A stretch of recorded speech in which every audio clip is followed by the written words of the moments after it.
We are living in an era where life expectancy is 100 years. I need to enjoy my second half.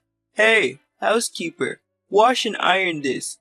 My husband chuckled, throwing the shirt he had just taken off towards me. He had come home early for dinner, which is seldom, but there's nothing good for me.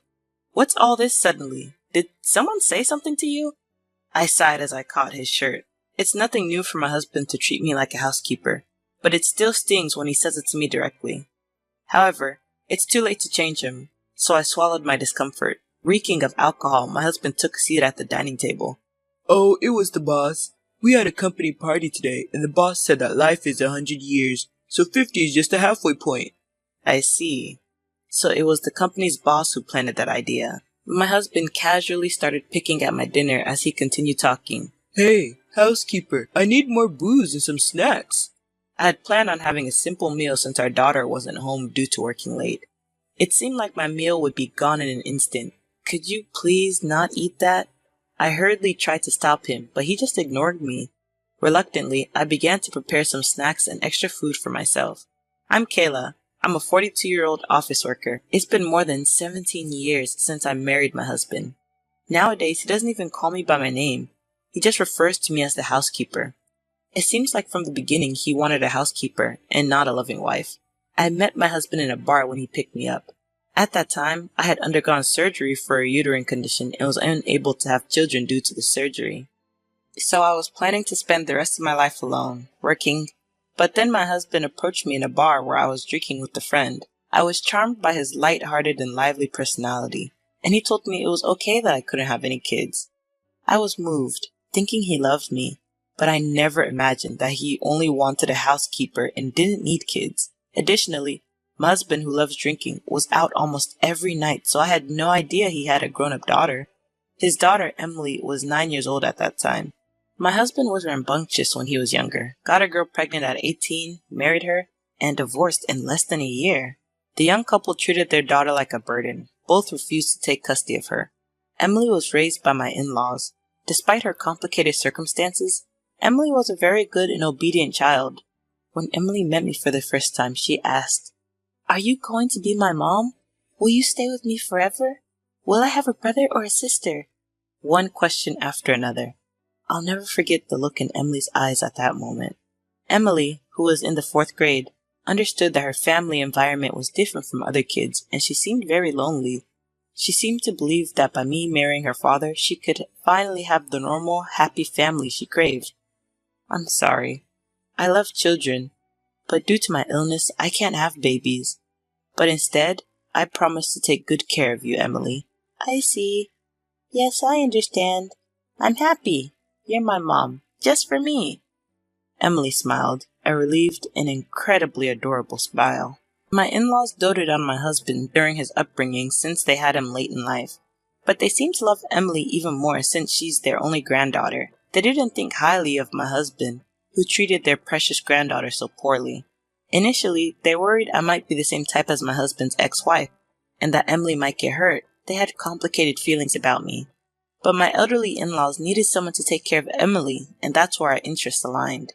I was dealing with the issue of infertility, and my once abandoned dream of having a child could come true if I considered Emily as my own. It didn't take much time for Emily, who was starved for love, and me, who wanted a child, to become like a real mother and daughter. My in-laws, who were initially worried, probably understood that I cherished Emily. Gradually, a trustful relationship was built. Though we were married, my husband soon lost interest in family life. He used to drink with his buddies, but as he aged and couldn't pick up girls as easily, he started frequenting hostess bars. Recently, a young and beautiful hostess is smitten with me, he'd say excitedly. However, he was the one who was infatuated with the young girls. I grew disgusted with my husband, and my love for him faded rapidly. But still, I didn't divorce him because of Emily. Life with Emily was sweet and happy. And because of that, I could endure my husband, who would come home late, all drunk and hurling abuse to me. He never participated in any of Emily's school activities, so people probably thought we were a single mother and daughter. As I looked forward to Emily's growth, time passed, and just the other day, Emily told me, "Mom, there's someone I want you to meet." Emily was already 26. I knew she had a boyfriend and heard about him from time to time, but the day had come when she wanted to introduce him formally. It was an unforgettable moment. Congratulations! I can't believe Emily's already at that age. You've grown up so much. The girl who had been somewhat anxious when we first met had grown into a young woman who could show me her genuine smile. We had truly become like a real mother and daughter. Those were the happy days. The man Emily introduced, a young man named Harley, was a wonderful person. Harley is a great guy, isn't he? You did well, Emily. When I praised him, Emily made a complex face. He's nothing like my father, right? Mom, you don't have to endure for my sake anymore. I want you to divorce my father and be happy too. You're still young. That's true. Actually, Emily had given up on her father a long time ago and had been urging me to divorce him. When we got married, Emily wasn't a child, so I didn't quit my job. I've been working as a full-time employee and I have savings. Honestly, I'm ready to get a divorce at any time, but I just couldn't make up my mind. While eating the snacks I made and sipping his whiskey, my husband said, "Now that Emily's wedding is decided, maybe it's about time for us too." Eh? Time for what? "I think it's time to divorce," he says out of the blue, right before our daughter's wedding. I was taken aback. "But don't you think it would be better if both parents attend Emily's wedding?" I asked. "Kayla, you're such a fool. You and Emily aren't blood related. There's no need for you to attend the wedding." "I don't understand. You mean she should go with her biological mother?" "I have no idea what she's up to these days." "Then who will accompany her?" "My new woman." "What?" I had no idea what my husband was talking about. "She's my girlfriend, a young, cute hostess named Natalie." "Really? Are you sure she's not just doing her job?" "That's what she tells the regular customers, but Natalie is definitely into me. She always says, 'If only you weren't married.' So I'm going to propose to her on her birthday next month. Life is a long game, and I've still got more than half of it left. Plenty of time to enjoy. Emily would be happier with a young, cute Natalie as a mom rather than a plain woman like you. And I prefer a beautiful woman by my side. So you're no longer needed. Time for a divorce. You've done your job as a housekeeper well, even though you're not even related to our daughter." This man is such an idiot. The shock of his casual divorce announcement was less than the disgust I felt at his stupidity. Don't be so stupid as to believe a hostess's sales talk. And a wedding is not a venue for showing off a beautiful woman. What's the point if the mother who raised the bride isn't there? "It doesn't matter who it is, as long as we're not blood related. You are always just a stand-in housekeeper. Don't bother asking for alimony or property division. I don't have any money." "I know you've been treating me as a housekeeper. I've completely lost patience with you. Let's get a divorce. It's time to cut ties with this low-life man. I have to start a new chapter of my life. There's no room for feeling troubled." I finally realized my husband's stupidity and was horrified at the same time. "All right, it's settled. I'm not a monster. You can stay here until Natalie moves in, on the condition that you continue doing the housework." Fine. And just like that, our divorce was decided. The next day, I went to the city hall to get the divorce papers. In the evening, while my husband and I were filling out the divorce papers, our daughter came home from work. When we told her about the divorce, she looked confused. She seemed unsure whether she should be happy for me or pretend to be sad. "What about my wedding? It would be awkward with both of you there. It's okay if just Mom attends, right?" Emily casually said something hurtful, but my husband, who thought his attendance was a given, didn't catch on. "Don't worry, Emily. I'll bring you a young and cute wife with me." Emily frowned at her dad's absurd statement. "What? A wife other than my mom? Dad, have you been cheating? I didn't notice because I thought no woman would be interested in you." Emily was quite sharp with her dad. "It's not cheating. Natalie is my main squeeze. Your mom was always just a housekeeper. I never married her because I loved her." That's awful. I've always said this, but aren't you embarrassed to refer to Mom as a housekeeper? Shut up. Why do you keep calling her Mom? She and I are divorced. She's a stranger to you now. What? My daughter was taken aback for a moment. Her face quickly turned bright red as she shouted in a fluster. "Wait, Dad, don't you know, or don't you remember?" "What are you talking about? What don't I know?" "Mom legally adopted me when you and her got married. I was so happy about it, and I remember it clearly. She's not a stranger to me." My husband doesn't quite grasp our daughter's words. "Adoption? What's that?" "I can't believe it. You've completely forgotten. When you and I got married, I also legally adopted Emily. Even without a blood connection, the law recognizes an adopted child as your own." Even after my explanation, my husband still didn't get it. "So that's something that automatically ends when we divorce, right?" "No, it isn't. The adoption is separate from divorce. It doesn't end unless I legally terminate it, and I have absolutely no intention of severing my parental relationship with Emily. That's right, I have no intention of severing my bond with Mom either. What? You two are kidding me. Invalidate that troublesome thing. No matter how much you fuss, it's determined by law.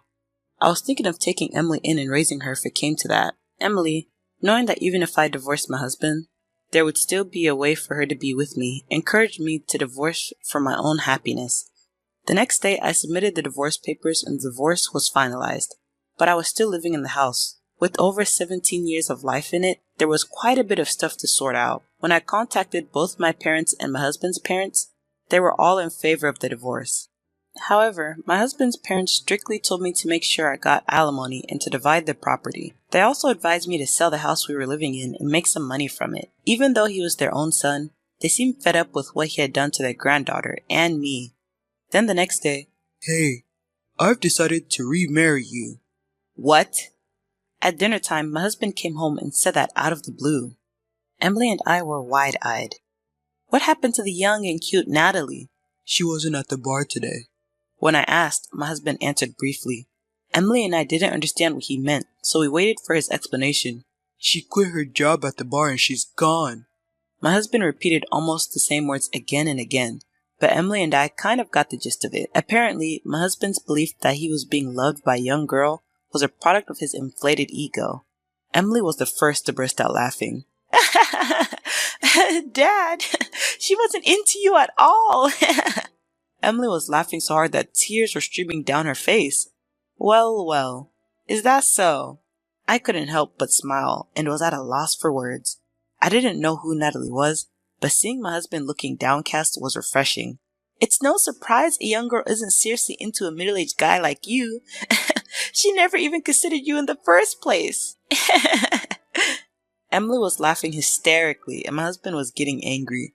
Emily, how dare you say that to your father? Natalie was going to become your mother. I already have a mother, and I don't need a father. My daughter didn't back down either, and I did my best to suppress my laughter. What a disgraceful child. Hey, Kayla, it's your fault for raising her this way. Mom's not to blame, Emily retorted.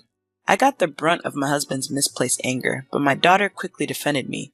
I couldn't help but smirk, like I'd listened to someone who's never had a hand in raising our child. Also, if things go wrong, you blame me, you just call me your housekeeper. There's no way I'm remarrying someone like that. I made myself clear to my oblivious husband, but he insisted. But you didn't say anything until I brought up divorce, did you? Didn't you have no complaints? No. All I have for you is complaints. But for our daughter Emily's sake, and because it was too much hassle, I didn't divorce you. At first it was because Emily yearned for a family with both parents. After Emily gave up on having her father in her life, I had strangely accustomed to my husband's emotional abuse. But finally, I realized I must sever this terrible relation. Well then, why don't we remarry for Emily's sake? If you're not around, who's going to take care of me? Dad, I can't believe it. Who would want to marry someone who says that? Ignoring Emily's words, my husband tried to persuade me. Emily's building a new family. There's no point in us remarrying if Emily's not there. Aren't you worried about being alone in your old age? If we're married, you'll at least get some of my wealth. I couldn't help but snort at his words. Wealth? You don't have any savings, do you? I knew very well that my husband, who spends most of his income on frivolous things and rarely contributes to the household, had no savings. Even if I don't, my parents do, don't they? They even have their own house. As expected, my husband was relying on his parents' inheritance, but he was being too optimistic. The thing is, your parents are thinking of leaving their wealth to their granddaughter Emily, not you. They've been consulting with a tax attorney about it, so I don't think much of the inheritance will go to you. In fact, I was the one who introduced them to that tax attorney. I understand my in-laws' feelings very well. What? I barely have any savings. My husband suddenly seemed deflated. Kayla, you still love me, right? You won't abandon me? I couldn't help but laugh at my husband's timid plea. This person is truly an idiot. Why shouldn't I abandon the man who discarded me, saying he no longer needed me? I don't love someone who calls me a housekeeper. Oh, and by the way, your mom told me to make sure you take responsibility. I'm going to hire a lawyer and demand alimony and damages. I have all the evidence of your emotional abuse, so I won't lose. Pay with the money from selling the house. At my words, my husband fell silent. Dad, if you're going to call Mom a housekeeper, you should pay her proper compensation and divide your assets, then get out of our lives. At Emily's cold words, my husband opened his mouth as if to say something, but ultimately hung his head in silence. My husband, who had lived as he pleased and was now rejected not only by me, but also by his parents and daughter. This was fully deserving of his fate. Look, you're on the second chapter of your life, right? So let's really say goodbye this time. After that, as planned, I sold the house we had lived in, divided the proceeds, received a hefty sum for alimony, and started living alone near my daughter's place. My daughter had asked me to live with her, but I didn't want to intrude on her newlywed life and wanted to enjoy my own quiet time, so I respectfully declined their kind offer. My husband ended up living and working on a construction site somewhere, thanks to his father's connections. I have no idea where he is now. The trigger for this divorce, my daughter's wedding, was attended by me and my in-laws without my husband. When I heard the letter from the bride, "Thank you for raising me like a real mom," I couldn't stop my happy tears. I'm relieved to have been able to send off my daughter safely. Finally, truly happy days are within my grasp, and every day is now truly enjoyable.